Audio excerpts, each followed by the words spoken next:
प्रिय छात्रों, 10वीं कक्षा के संस्कृत विषय में आप सबका हार्दिक स्वागत। अभ्यासवान भव पाठ 8 प्रत्ययाः को आज हम लोग पढ़ेंगे। ध्यातव्याः नियमाः, ध्यान देने योग्य नियम। शब्दस्य धातुः वा अन्ते ये शब्दांशाः प्रयुज्यन्ते, शब्द के धातु के अंत में जो शब्द प्रयोग किए जाते हैं ते प्रत्ययः भवन्ति, वे सब प्रत्यय होते हैं। प्रत्ययानां योगेन शब्दस्य अर्थः परिवर्तते, प्रत्ययों के योग से शब्द का अर्थ बदल जाता है। प्रत्ययाः विविधाः भवन्ति, प्रत्यय अनेक प्रकार के होते हैं, परंतु आज हम मतुप, त्व और टाप, इन तीनों प्रत्ययों को आज हम समझेंगे। सबसे पहला प्रत्यय है मतुप प्रत्यय। मतुप का त का उ और प का लोप हो जाता है तो मत शेष रहता है और मत को ही वत बनता है। यानी कि मतुप का मत को वत कब बनेगा?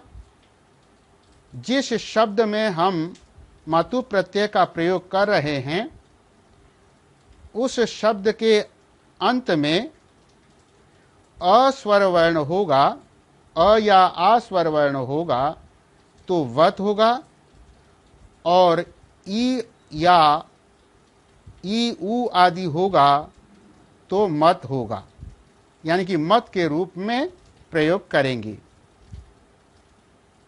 दूसरा नियम, शब्द के अंतिम अक्षर के अ या आ स्वर वर्ण होने पर वत होगा, अ आ से भिन्न स्वर वर्ण होने पर मत होगा। जैसे धनवान, धनवन्तौ, धनवन्तः। धन के न में अ है, इसलिए पुल्लिंग में वान वन्तौ वन्तः, गुणवान गुणवन्तौ गुणवन्तः। स्त्रीलिंग में जैसे शक्ति है, शक्तिमान शक्तिमन्तौ शक्तिमन्तः, बुद्धिमान बुद्धिमन्तौ बुद्धिमन्तः। यानी कि ये चारों उदाहरण पुल्लिंग के हैं। इसी को स्त्रीलिंग में बनाएंगे तो कैसे होगा? धनवती धनवत्यौ धनवत्यः, गुणवती गुणवत्यौ गुणवत्यः, शक्तिमती शक्तिमत्यौ शक्तिमत्यः, बुद्धिमती बुद्धिमत्यौ बुद्धिमत्यः।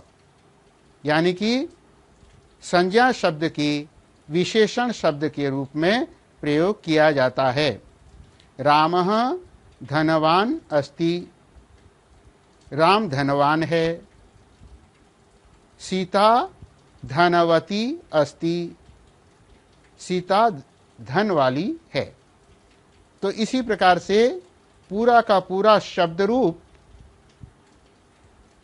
मतुप प्रत्यय में चलता है। पुल्लिंग स्त्रीलिंग में, दोनों लिंगों में इस प्रत्यय का प्रयोग किया जाता है। त्व प्रत्यय नियम, त्व प्रत्यय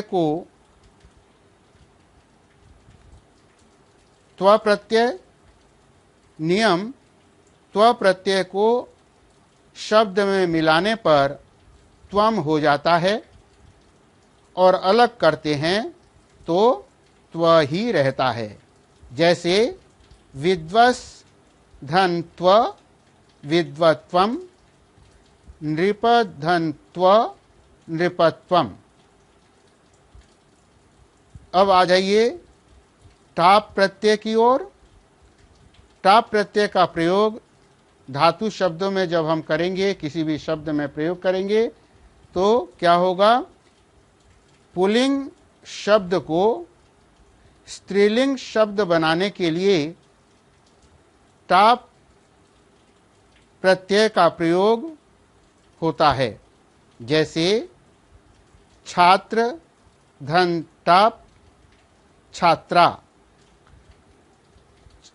अज धन टाप अजा यानी कि बकरी, आचार्य धन टाप आचार्या।